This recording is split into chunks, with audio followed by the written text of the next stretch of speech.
민수기 23장 18절에서 26절 말씀을 통해서 말씀을 이루시는 하나님이라는 제목으로 하나님 말씀 함께 나누겠습니다. 우리가 저번 주 말씀해 보니까 이제 그 모압 왕 발람을 초청해서 발람이 이제 이스라엘을 향하여 저주하기를 바랬지요. 모압 왕 발람 저주하라고 불렀는데 저주는 하지 않고 오히려 발람이 이스라엘을 향하여 축복하는 장면을 우리가 보았습니다.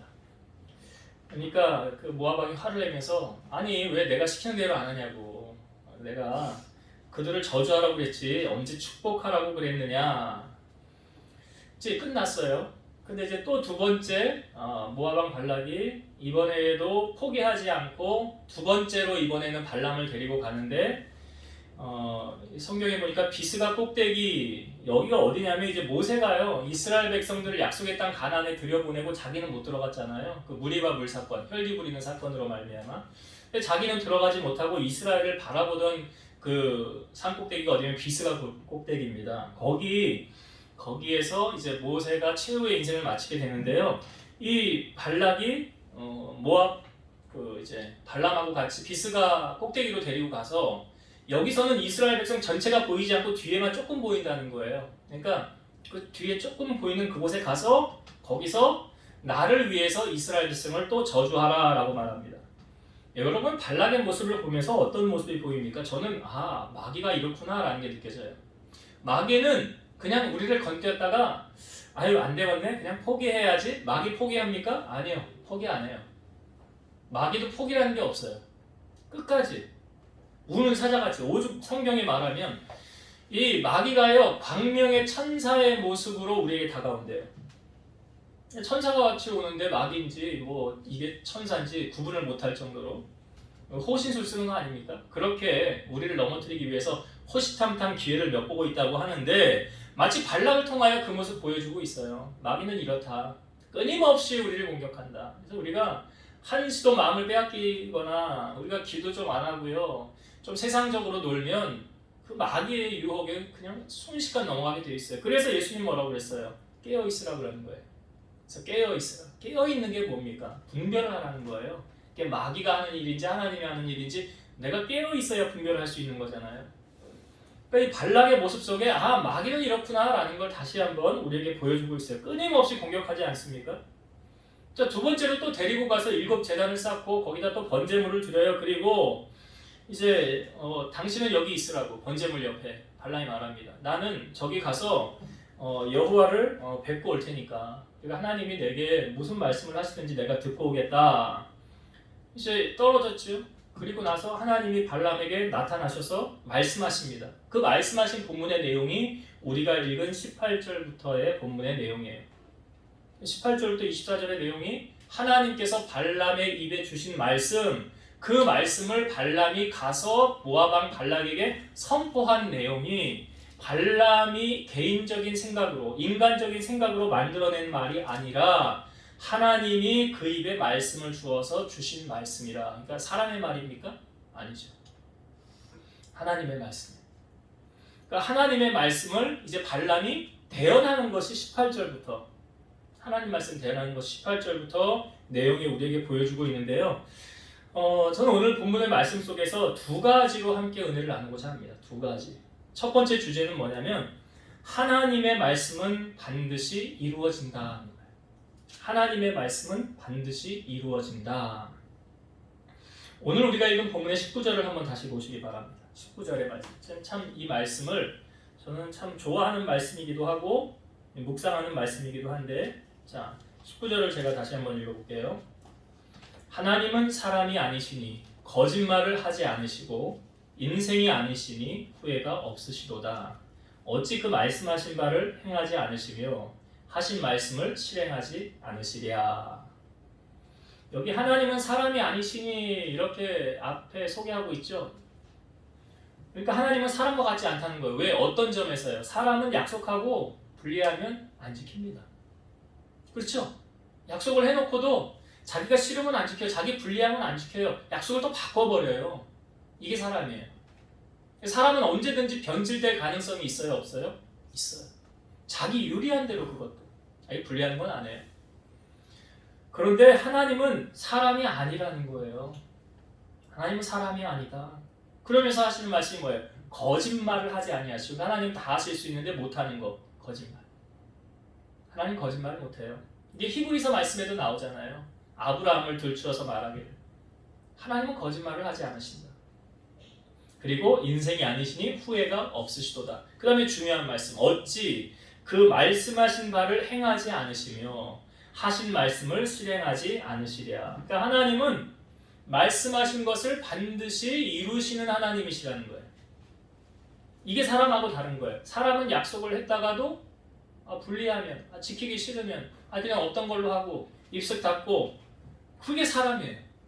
근데 하나님은 사람이 아니시라는 것은 하나님은 말씀하신 것을 반드시 이루신다라는 거예요.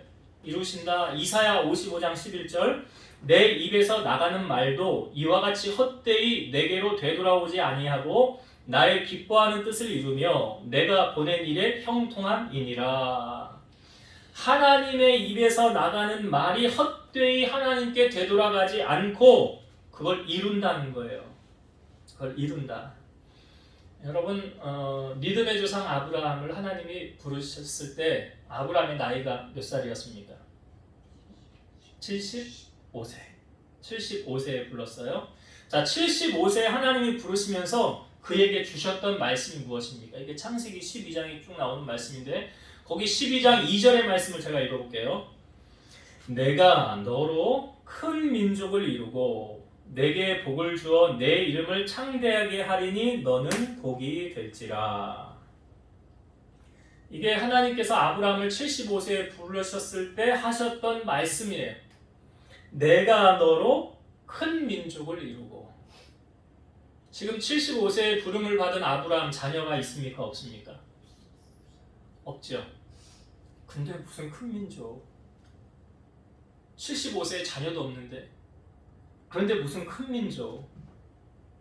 그 다음에 너를 축복하는 자를 내가 축복하고 너를 저주하는 자를 내가 저주하리니 땅의 모든 족속이 너로 말미암아 복을 얻을 것이라. 그러니까 지금 발람과 발락이제, 발람이 저주하려고 하는 그 민족이 누구 후손입니까? 아브라함 후손이잖아요. 그러니까 하나님이 복을 주기로 약속한 민족이잖아요. 그러니까 거기에 저주를 한들 그 저주가 임하겠냐? 그렇지 않는다는 거예요. 그러니까 어떻게 보면 발람이 또 그거 알았던 거예요. 이제 다음 주 말씀에 또 보겠지만 발람이 그거 깨달은 거예요. 그러니까 하나님께서 아브라함에게 주셨던 이 75세에 주셨던 말씀, 내가 너로 큰 민족을 이루고. 근데 뭐 앞이 안 보이잖아요. 그리고 10년이 지났어요. 하나님이 아브라함을 부르시. 아브라함 85세가 됐어요. 근데도 자녀를 아직 안 주셨잖아요. 10년이면 강산도 변하는데 10년이 지났는데도 자녀를 안 주셨어요. 그러니까 아브라함이, 하나님, 우리 집에 계보를 이을 사람은 우리 집에 있는 이 종 다메섹 엘리에셀입니다.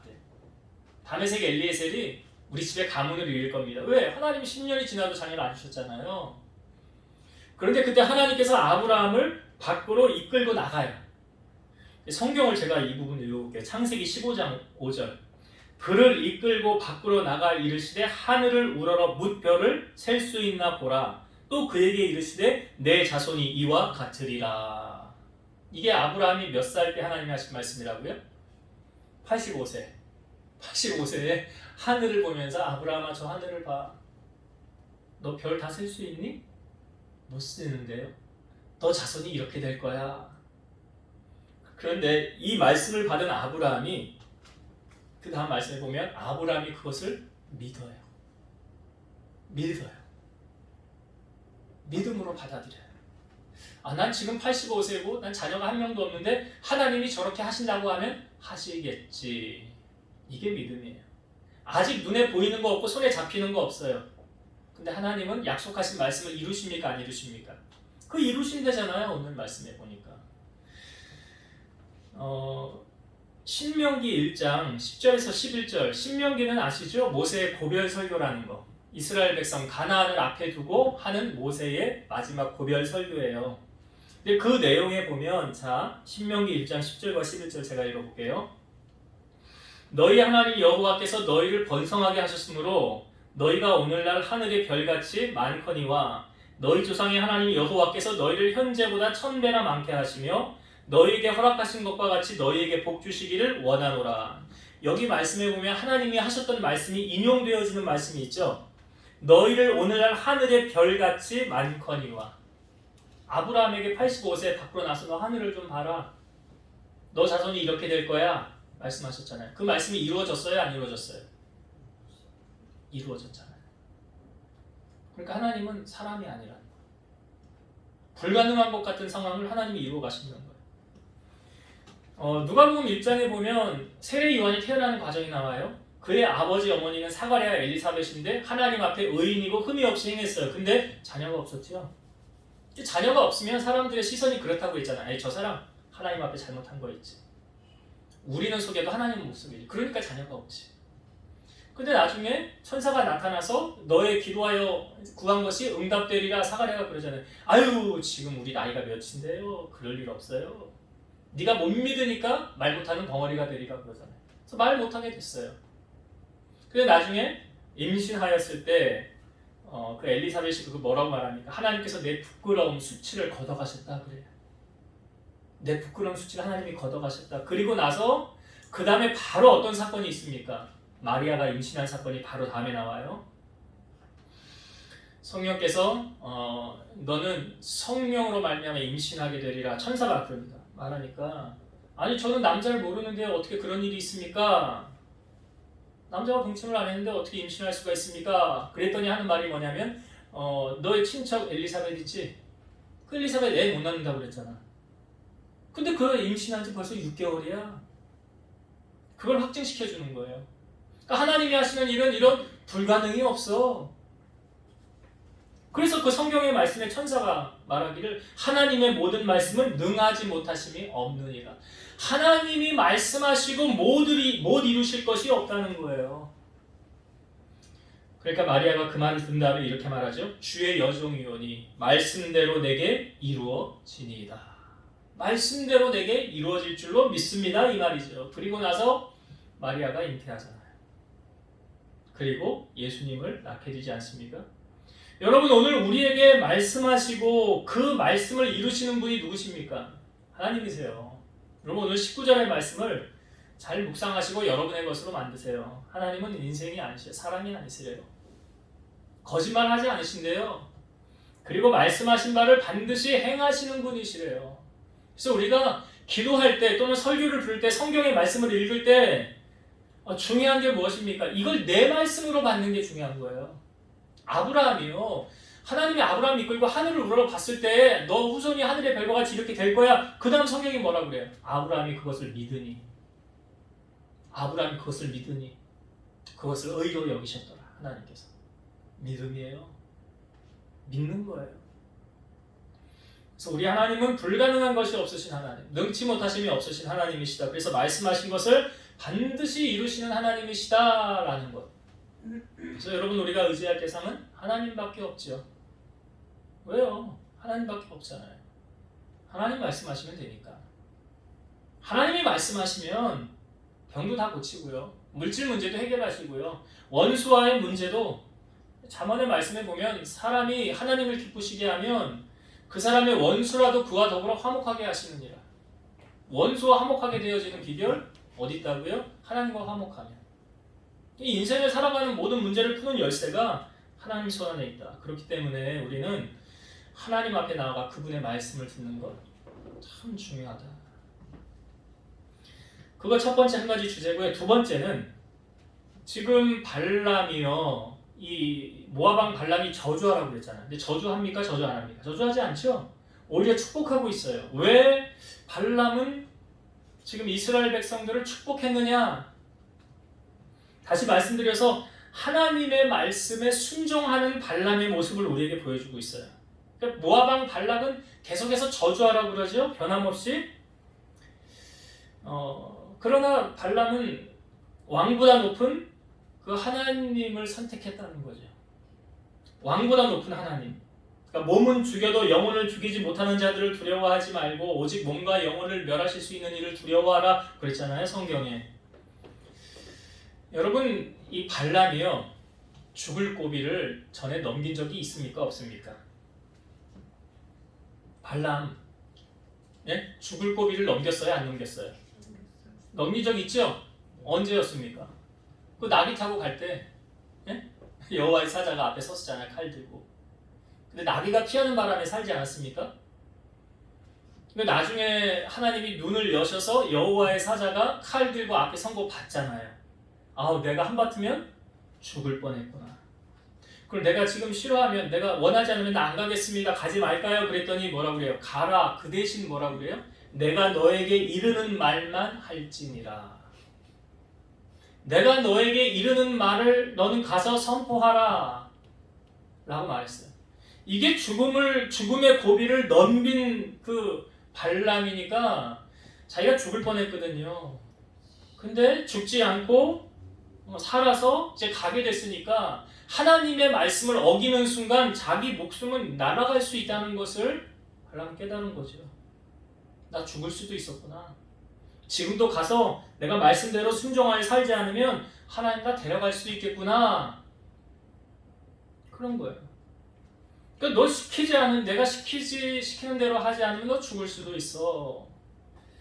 여러분, 야곱이라는 사람이 그 외삼촌 라반의 집에 있다가 야반도주하죠. 네, 밤에 자기 재산하고 자기 아내하고 자식들 데리고 도주를 하는데 라반이요, 외삼촌 라반이 인사 안 했다고 쫓아가는 겁니까? 아니죠. 야, 너 왜 나한테 인사도 안 하고 그냥 갔어? 작별 인사하고 가야지 하고 쫓아갑니까? 쫓아왔어요. 왜 쫓아온 거예요? 목적이 뭐예요? 죽이고 재산 다 뺏으려고. 그런데 야곱을 만나기 전날 밤에 하나님이 라반에게 나타나시죠. 그리고 뭐라고 말씀하십니까? 너 야곱에게 머리털 끝 하나라도 건드리면 내가 가만히 안 둔다. 하나님이 직접 라반에게 말씀하시니까 라반이요, 두려워요, 안 두려워요? 두렵잖아. 무섭잖아, 하나님. 무서운데 야곱을 그 다음날 가서 만나서 뭐라고 그래? 야곱아, 사위야, 너 왜 인사도 안 하고 그냥 갔어? 우리 인사는 하고 살아야지. 작별은 하고 가야지. 언제 또 만날 줄 알겠니? 내가 인사하려고 왔어, 이렇게 말했나요? 아니죠. 너를 해할 만한 능력이 내 손에 있으나 너의 하나님이 나타나셔서 나에게 당부하더라. 너 야곱 머리 털끝 하나로 건드리면 내가 가만히 안 둔다고. 그러니까 라반이 야곱을 건드릴 수 있어요, 없어요? 못 건드리죠. 하나님 두려워서 어떻게 건드려요? 그러니까 이 라반조차도 하나님이 말씀하시니까 어쩔 수 없이 실행하잖아요. 여러분, 하나님이 두려우면요, 그 명령대로 안 살 수가 없어요. 우리가 하나님을 그냥 띄엄띄엄 보거나 그냥 이렇게 잘 모르니까 그렇게 사는 거지, 정말 하나님이 두려우면 말씀대로 살아갈 수밖에 없어요. 오늘 우리가 읽은 본문에 보니까 26절 한번 볼까요? 26절을 보세요. 마지막 절. 발람이 발락에게 대답하여 이르되 내가 당신에게 말하여 이르기를 여호와께서 말씀하신 것은 내가 그대로 하지 않을 수 없다고 하지 아니하더이까. 하나님이 내게 말씀하신 것은 내가 그대로 말할 수밖에 없습니다. 그 다음에 덧붙여서 부연 설명하면, 왜냐하면 내가 그렇게 안 하면 하나님이 나 죽이시거든요. 내가 그렇게 살지 않으면 하나님이 나 가만히 안 두시거든요. 그러니까 하나님이 두려운 거죠, 발람에게. 여호와의 사자 봤잖아요, 칼 들고 서 있는 거. 너 내 말 안 들을 거야? 내가 그럼 가만히 둘 줄 알아? 왜 여러분 구름 타고 돌아다니는 손오공이 타는 구름이 뭐예요? 하여튼 구름을 타고 돌아다니는 손오공 있죠. 손오공 싸움 잘하잖아요. 예? 마술도 부리고. 그런데 손오공이 꼼짝 못하는 사람이 있어요. 누구한테 꼼짝을 못합니까? 삼장법사. 삼장법사한테 꼼짝을 못해요. 왜 그럽니까? 이런 보신 분들은 아실 거예요.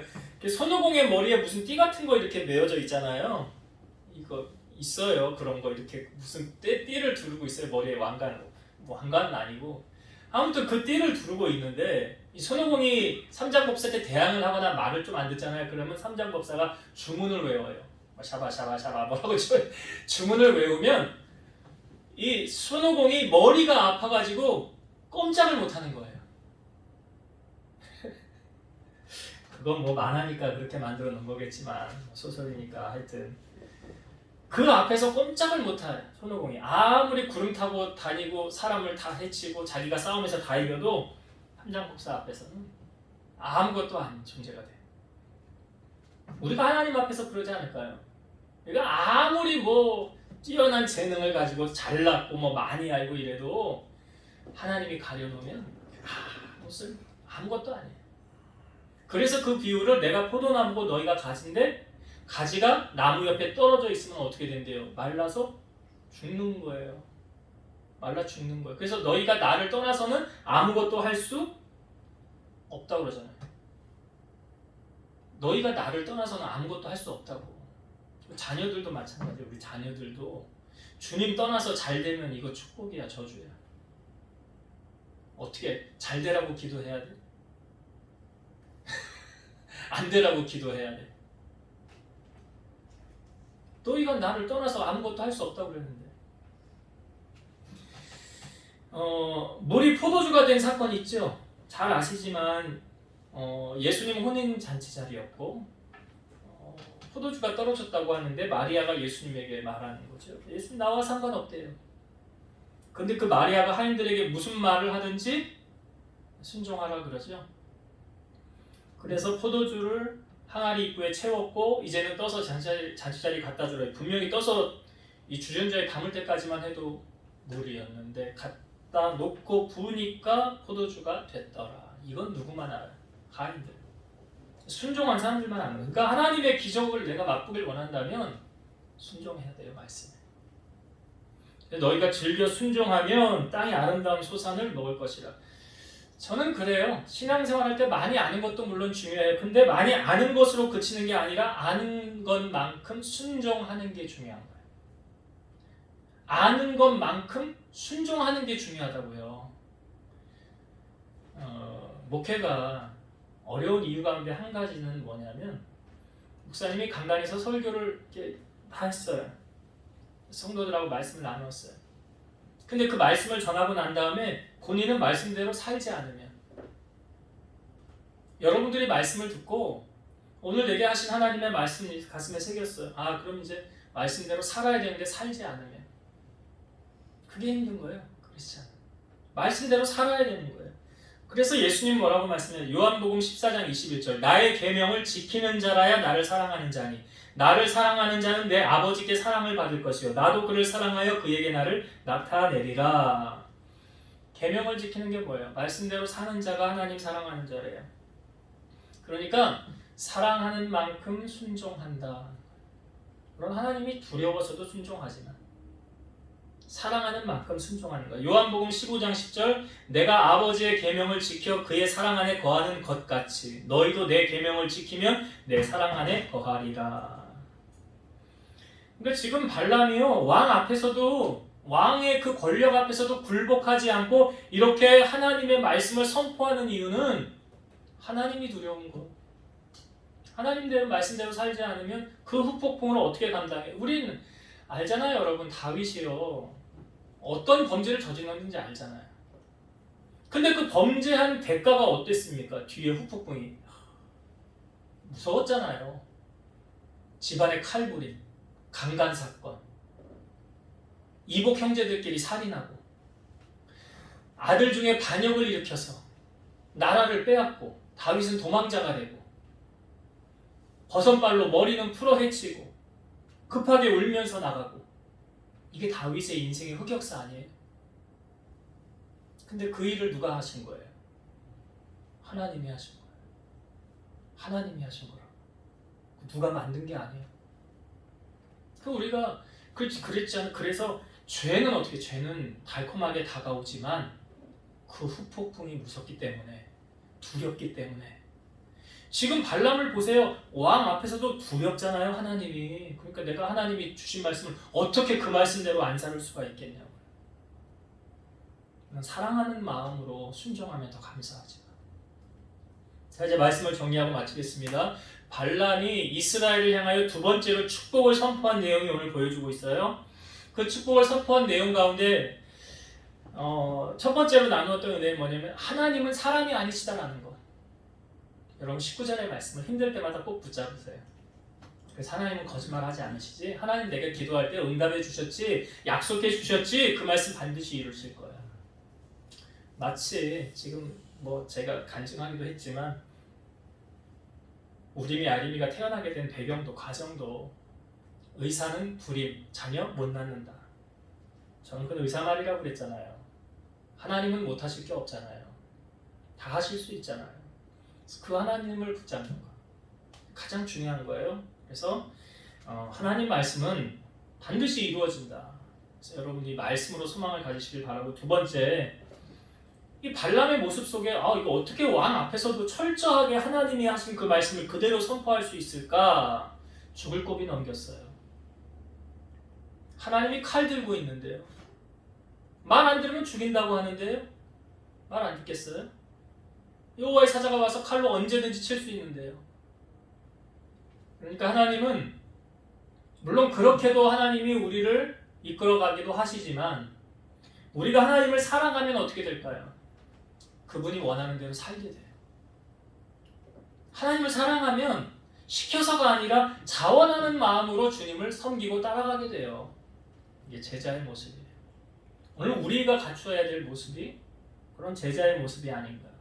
그래서 나를 사랑하는 자는 나의 계명을 지킨다 그랬잖아요. 주님 사랑하는 마음 가지고 말씀대로 순종하여 살아가는 여러분 되시기를 주의 이름으로 축원드립니다. 기도하시겠습니다. 지금도 살아서 역사하시는 하나님, 발람을 통해서 이스라엘 백성을 두 번째로 축복하는 장면, 오늘 우리가 말씀을 나누었습니다. 하나님은 사람이 아니시니 거짓말을 하지 아니하시고 인생이 아니시니 후회가 없으시고 그 말씀하신 바를 반드시 이루시는 좋으신 아버지시라는 것을 우리에게 알려주셨사오니 오늘 우리에게 주신 생명의 말씀, 그 말씀을 우리 가슴에 잘 새겨서 붙잡게 하시고 여호와께서 능치 못하심이 없는 줄로 믿사오니 우리가 사람이 떡으로 사는 것이 아니라 하나님 입에서 나오는 모든 말씀으로 산다고 하였사오니 그 말씀 붙잡고 우리 승리하며 살아가게 하옵소서.